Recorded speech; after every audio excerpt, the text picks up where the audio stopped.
Hey everyone, welcome to सरकारी add once again. तो इस वीडियो में जो है मैं आप सभी के साथ एक इंपॉर्टेंट डिस्कशन करने वाला हूं जो कि एबीवीएमयू यूपी बीएससी नर्सिंग की काउंसलिंग से रिलेटेड है। तो फाइनली जो है अब फर्स्ट राउंड की काउंसलिंग आपकी कंप्लीट हो चुकी है कल। तो यहाँ पर आप देख सकते हो राउंड 1 का जो शेड्यूल था उसके अकॉर्डिंग 5 जुलाई 2023 को शाम को 5 बजे तक आपको अपना एडमिशन करवा लेना था और आज जो है 6 जुलाई है। तो अब हम लोग इसके आगे की बात करेंगे कि राउंड 1 जो है कंप्लीट हो गया, अब इसके आगे का क्या प्रोसेस रहेगा। जो कैंडिडेट सेकेंड राउंड में पार्टिसिपेट करना चाहते हैं, सीट मैट्रिक्स आपकी कब तक आएगी, ठीक है। तो इन सब चीज़ों से रिलेटेड हम लोग एक शॉर्ट डिस्कशन करने वाले हैं। तो आप प्लीज़ वीडियो को एंड तक देखना एंड चैनल पर अगर नए हो तो सब्सक्राइब कर लो और बेल आइकन को प्रेस कर लो ताकि जो भी आगे के फर्दर अपडेट्स होंगे वो आपको इस चैनल पर मिलते रहेंगे, ठीक है। तो कल तक जो है जिसने फर्स्ट राउंड की काउंसलिंग में एडमिशन करवा लिया अच्छी बात है, और जिसने नहीं करवाया वो अभी सेकेंड राउंड में ट्राई करेंगे, या फिर बहुत सारे ऐसे कैंडिडेट्स हैं जिन्होंने फर्स्ट राउंड की काउंसलिंग में पार्टिसिपेट नहीं करा और वो सेकेंड राउंड की काउंसलिंग का वेट कर रहे हैं, ठीक है। तो फर्स्ट राउंड की जो काउंसलिंग जिसने कैंडिडेट ने करवाई थी और जिसको भी सीट अलॉट हुई थी तो उनको 3 ऑप्शंस में से एक ऑप्शन चूज करना था। ऑप्शन 1 आपका जो था वो ये था कि आप सीट को फ्रीज कर रहे हो और सेकेंड राउंड के लिए नहीं आगे जाना चाहते हो, ठीक है। मतलब आपकी काउंसलिंग वहीं पर खत्म हो जाती है। तो जो भी ऐसे कैंडिडेट्स हैं जिन्होंने ऑप्शन 1 सेलेक्ट किया था, जिनको सीट अलॉट हो गई थी, भले गवर्नमेंट कॉलेज हो या प्राइवेट कॉलेज हो, और ऑप्शन 1 आपने सेलेक्ट कर लिया, जिसका मतलब ये है, यहाँ पर मैं आपको दिखा भी देता हूँ ऑप्शन 1, ऑप्शन 2, ऑप्शन 3 का मतलब, ठीक है। तो ऑप्शन 1 में ये है कि जो भी मतलब कैंडिडेट ने सेलेक्ट करा है, कहाँ पर लिखा है चेक कर लेता हूँ एक बार, ठीक है। तो यहीं कहीं लिखा होगा, हाँ ये लिखा हुआ है। तो ऑप्शन 1 ये था कि accept allotted seat and do not wish to participate in round 2 of counselling freeze. तो जिसने भी ये ऑप्शन चूज कर लिया है सीट अलॉटमेंट के बाद फर्स्ट राउंड की काउंसलिंग में, तो वो अब किसी भी राउंड में पार्टिसिपेट यहाँ पर नहीं कर सकता, ठीक है। मतलब सेकेंड राउंड में जो वो आप पार्टिसिपेट नहीं कर सकते, मॉपअप राउंड में आप कर सकते हो, नहीं कर सकते वो भी हम आगे डिस्कस करेंगे, ठीक है। तो यानी कि सेकेंड राउंड से ये सारे कैंडिडेट्स अब फाइनली बाहर हो चुके हैं। अब ऑप्शन 2 जिसने सेलेक्ट करा था, जिसको सीट अलॉट हुई थी, तो ये था इसका मतलब कि आपने सीट जो है वो आपने एक्सेप्ट कर ली है और आप जो हो सेकेंड राउंड में पार्टिसिपेट करना चाहते हो और अपनी काउंसलिंग करवाना चाहते हो, ठीक है। तो यानी कि ऐसे कैंडिडेट जिन्होंने ऑप्शन 2 चूज करा है तो वो अभी सेकेंड राउंड में दोबारा से चॉइस फिलिंग कर पाएंगे, एंड चॉइस फिलिंग करने के बाद जो भी उन्हें कॉलेज अलॉट होता है वहां पर उनको एडमिशन लेना होगा, ठीक है। और अगर देखो सेकेंड राउंड की काउंसलिंग में ये है कि अगर आप जो भी चॉइस फिलिंग करोगे, मान लो उसमें से आपको जो भी कॉलेज अलॉट होता है, तो फर्स्ट वाली राउंड में जो आपको एडमिशन जहां पर भी मिला है वो ऑटोमेटिकली कैंसिल हो जाएगा। इस चीज का प्लीज बहुत ध्यान रखना। अगर किसी के मन में अभी ऐसा ख्याल आ चुका है, मान लो अगर उसने ऑप्शन 2 सेलेक्ट कर रखा है, ठीक है, और वो कैंडिडेट जो है क्या चाहता है, वो कैंडिडेट ये चाहता है कि मुझे ऑप्शन 2 सेलेक्ट तो कर लिया लेकिन मुझे अब यहीं पे इसी कॉलेज में सही लग रहा है, इसी कॉलेज में रहना है, मेरे को अपग्रेड नहीं करना। तो अगर कोई ऐसा कैंडिडेट है तो ऑप्शन 2 जब आपने सेलेक्ट करा है, सेकेंड राउंड में जब आप पार्टिसिपेट करोगे, तो काउंसलिंग में पार्टिसिपेट जब आप कर रहे होगे, तो जब चॉइस फिलिंग करोगे तो चॉइस फिलिंग में सिर्फ अपना वाला ही कॉलेज डाल देना जिसमें आप रहना चाहते हो, ठीक है। तो ना तो वो अपग्रेड होगा ना डाउनग्रेड होगा, कुछ भी नहीं होगा, आप वहीं के वहीं रहोगे, क्लियर है।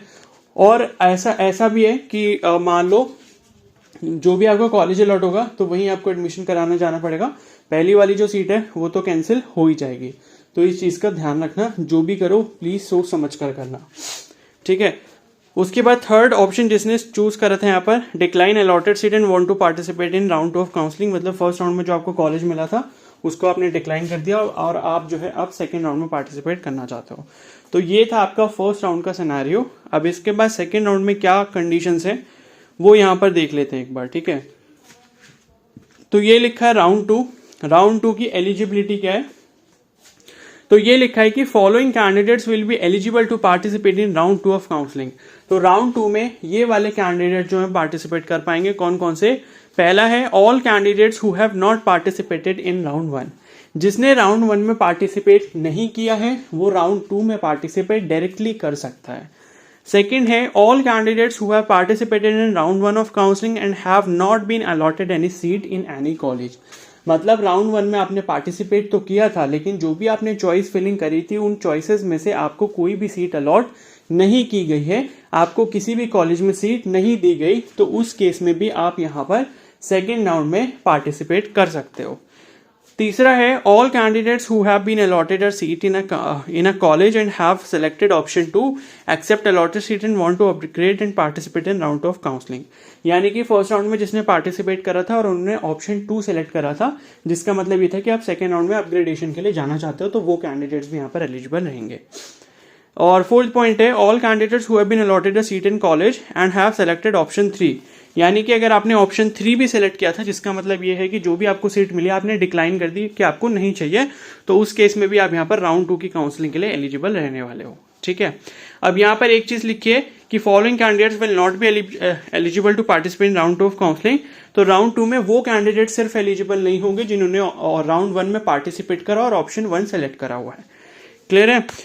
बाकी रजिस्ट्रेशन प्रोसेस वगैरह सब कुछ सेम ही रहेगा। जो फ्रेश कैंडिडेट्स हैं उनका सेम रहेगा जैसे फर्स्ट राउंड में होता, और जो सेकंड राउंड में अपग्रेडेशन के लिए जाएंगे उनको सिर्फ आई थिंक चॉइस फिलिंग करनी होगी, उनको दोबारा से रजिस्ट्रेशन नहीं करना होगा। ठीक है, तो ये चीज़ है। बाकी लॉगिन करके बाद में चेक कर लेंगे जो भी रहता है। ठीक है, तो यहाँ पर ये लिखा है कि फीस आपको वही 5500 देनी पड़ेगी। और उसके बाद इन्होंने लिखा है क्या लिखा है कि the candidate will have to deposit INR 500 as counselling registration fee, non refundable online except candidates who have registered for round 1 and have not been allotted any seat. ठीक है, तो 500 रुपये जो हैं वो सभी कैंडिडेट्स को यहाँ पर पे करने होंगे, जो कि आपकी काउंसलिंग की रजिस्ट्रेशन फी है, सिर्फ उन कैंडिडेट्स को छोड़कर जिन्हें फर्स्ट राउंड की काउंसलिंग में पार्टिसिपेट करने पर कोई भी सीट अलॉट नहीं की गई है। ठीक है, मतलब कि आपने फर्स्ट राउंड की काउंसलिंग में पार्टिसिपेट करा बट आपको कोई भी सीट नहीं मिली थी अपनी चॉइस के अकॉर्डिंग, तो उस केस में आपको 500 रुपीज पे नहीं करने, ना ही 5000 रुपीज पे करने। यानी कि आप डायरेक्टली सेकेंड राउंड में फ्री मतलब अभी आपको कोई भी जो है फीस पे नहीं करनी है और आप डायरेक्टली जो है पार्टिसिपेट यहाँ पर कर सकते हो। ठीक है, और फिर ये लिखा है कि candidate is required to deposit security fee of INR 5000 except. अब सभी कैंडिडेट्स को 5000 रुपए जमा करने होंगे इन कैंडिडेट्स को छोड़कर। कौन है वो? The candidates who have accepted and completed the admission process of round 1 and opted for participation in round 2।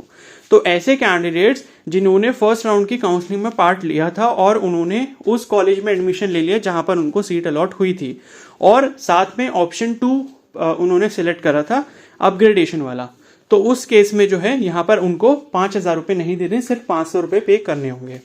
Second है the candidates who have declined and opted for participation in round 2। तो ऐसे candidate जिनको first round की counselling में seat तो allot हुई थी but seat allot होने के बाद जो है उन्होंने ऑप्शन 3 सिलेक्ट किया था डिक्लाइन वाला, तो ऐसे कैंडिडेट्स को भी यहाँ पर 5000 रुपए नहीं देने होंगे। तीसरे हैं candidates who have registered for round 1 and have not been allotted any seat in college. मतलब ऐसे कैंडिडेट जिन्होंने फर्स्ट राउंड की काउंसलिंग में पार्टिसिपेट करा था, चॉइस फिलिंग करी थी, लेकिन उनको अपनी चॉइसेस में से कोई भी सीट अलॉट नहीं हो पाई, तो ऐसी कैंडिडेट को भी 5000 रुपए पे नहीं करने होंगे। ठीक है, तो सिंपल सा कहने का मतलब है कि सिर्फ 5000 उनको ही देने होंगे, मतलब 5000 प्लस 500 उन्हीं को देने होंगे जो फ्रेश रजिस्ट्रेशन यहाँ पर करने वाले हैं। ठीक है, और जिन्होंने फर्स्ट राउंड की काउंसलिंग में पार्टिसिपेट करा है और उन्होंने ऑप्शन 2 सेलेक्ट करा था अपग्रेडेशन वाला, तो उन्हें 500 सिर्फ पे करने हैं। और ऐसे कैंडिडेट जिन्होंने फर्स्ट राउंड की काउंसलिंग में पार्टिसिपेट करा लेकिन उन्हें कोई भी सीट अलॉट नहीं हुई, तो उन्हें एक भी रुपया यहाँ पर नहीं देना हुआ। आई होप ये तीनों चीजें आपको अच्छे से क्लियर हो गई होंगी कि किसको 5000 देने हैं, किसको 5000 नहीं देने, किसको 500 देने हैं, किसको 500 नहीं देने। ठीक है, तो 500 सिर्फ उन्हीं को नहीं देने हैं जिन्होंने फर्स्ट राउंड की काउंसलिंग में पार्टिसिपेट करा और कोई भी सीट अलॉट नहीं हुई, और इनको छोड़कर बाकी जितनी भी कैटेगरी बचती है कैंडिडेट्स की, उन सभी को 500 रुपए रजिस्ट्रेशन फी देनी होगी। और 5000 वाला केस ये है कि 5000 सभी को नहीं देने हैं, सिर्फ उन कैंडिडेट्स के अलावा जिन्होंने फर्स्ट राउंड की काउंसलिंग में पार्टिसिपेट नहीं करा और फर्स्ट सेकेंड राउंड में डायरेक्टली अब करना चाहते हैं। ठीक है, तो 5000 सिर्फ आपके फ्रेश रजिस्ट्रेशन के लगेंगे, बाकी और किसी के यहाँ पर नहीं लगने वाले। ओके, तो ये आपके जो है टर्म्स एंड कंडीशंस थी फी पेमेंट वगैरह से रिलेटेड। ठीक है, और बाकी सेकेंड राउंड में जो है, अब ये है सेकेंड राउंड में देखो आपके पास फिर से 2 ऑप्शन आएंगे, accept allotted seat and decline allotted seat. ठीक है, अब यहाँ पर सेकेंड राउंड के बाद जो है कोई भी अपग्रेडेशन का चांस आपको नहीं दिया जाएगा। तो इसलिए जब आप कॉलेज की चॉइस फिलिंग करो तो सोच समझ कर करना कि जो कॉलेजेस आप सिलेक्ट कर रहे हो उसमें आपको सच में एडमिशन लेना है या नहीं लेना है। ठीक है, तो ये चीज़ है। और बाकी ये है कि अगर सपोज किसी कैंडिडेट को मॉपअप राउंड में एडमिशन लेना है तो पहली चीज़ तो ये समझ लो कि मॉपअप राउंड में सीट सिर्फ उन्हीं कैंडिडेट्स को मिलेगी जिन्हें पहले 2 राउंड में सीट नहीं मिली होगी। फिर भी अगर ऐसा कोई कैंडिडेट है जिसको पहले सीट अलॉट हो चुकी है, उसने अगर एडमिशन ले रखा है और वो उसके बावजूद मॉपअप राउंड में पार्टिसिपेट करना चाहता है, तो वो ये चीज़ अच्छे से समझ ले कि मॉपअप राउंड में एडमिशन या पार्टिसिपेशन आपका तभी हो पाएगा जब आप अपनी फर्स्ट या सेकेंड राउंड की जहां पर भी आपने सीट पर एडमिशन लिया था उस पर से रिजाइन करोगे। रिजाइन का मतलब आप सीट को छोड़ दोगे पहले, उसके बाद आप मॉपअप राउंड में रजिस्ट्रेशन कर पाओगे, अदरवाइज नहीं कर पाओगे। तो पूरा रिस्क का गेम है वो, क्योंकि पता चला आपने फर्स्ट या सेकंड में जो भी आपको कॉलेज मिला था आपने सीट छोड़ दिया, आप डायरेक्टली मॉपअप राउंड में चले गए और मॉपअप राउंड में भी अगर कोई सीट नहीं मिली तो फिर आपको ABVMU वाले बाय बाय बोल देंगे। ठीक है, तो इस चीज़ का प्लीज़ आप ध्यान रखना बस। और बाकी तो इतना कुछ इंपॉर्टेंट है नहीं, बाकी सारी चीज़ें वही सेम है। ठीक है, जब कॉलेज अलॉट हो जाएगा तो 40,000 रुपये ऑनलाइन पे करने होंगे, इतना ही सब है। और अब बात कर लेते हैं कि सीट मैट्रिक्स कब तक आएगी। तो देखो 10 तारीख से ना सेकेंड राउंड के काउंसलिंग का रजिस्ट्रेशन स्टार्ट हो जाएगा और 14 जुलाई तक जो है यहाँ पर रजिस्ट्रेशन इसका चलने वाला है और 15 जुलाई तक जो है आप चॉइस फिलिंग कर सकते हो। तो सीट मैट्रिक्स जो है मोस्ट प्रोबेबली 10 तारीख को ही आएगी जहां तक है। ठीक है, या फिर 9 को भी आ सकती है, 9 या 10 में से ही किसी ना किसी डेट को आ जाएगी। ठीक है, तो तभी आएगी जब आपका रजिस्ट्रेशन स्टार्ट होगा, या फिर 9 तारीख को सीट मैट्रिक्स रिलीज हो जाएगी। तो उसके अकॉर्डिंग आप देख लेना कहाँ कहाँ सीट है, उसके अकॉर्डिंग आप अपने कॉलेज जो है चूज कर लेना। ठीक है, अब कॉलेज जब सेलेक्ट करो प्लीज बेस्ट टू वर्स्ट ही लगाना लिस्ट में। कोई अपना दिमाग ऐसा मत लगाना कि इस कॉलेज में ज्यादा सीटें बची हैं तो इसको पहले नंबर पे रख देते हैं। ठीक है, ऐसा मत करना बिल्कुल भी। करना वही जो सबसे अच्छा कॉलेज है उसको टॉप पे रखो, जो थोड़े खराब कॉलेज उनको नीचे रखो। इस तरीके से अपनी चॉइस फिलिंग करना। तो अब इस वीडियो को यहीं पर एंड करता हूँ। आई होप सारी इन्फॉर्मेशन अब क्लियर है। फिर भी कोई डाउट हो तो मेरे को कमेंट सेक्शन में बता देना, या फिर मेरे को इंस्टाग्राम पे भी मैसेज कर सकते हो। और अगर ये वीडियो आपको हेल्पफुल लगी तो प्लीज़ को जरूर लाइक कर देना और चैनल पर नए तो सब्सक्राइब कर लो और बेल आइकन को प्रेस कर लो। Okay, so thank you and have a nice day.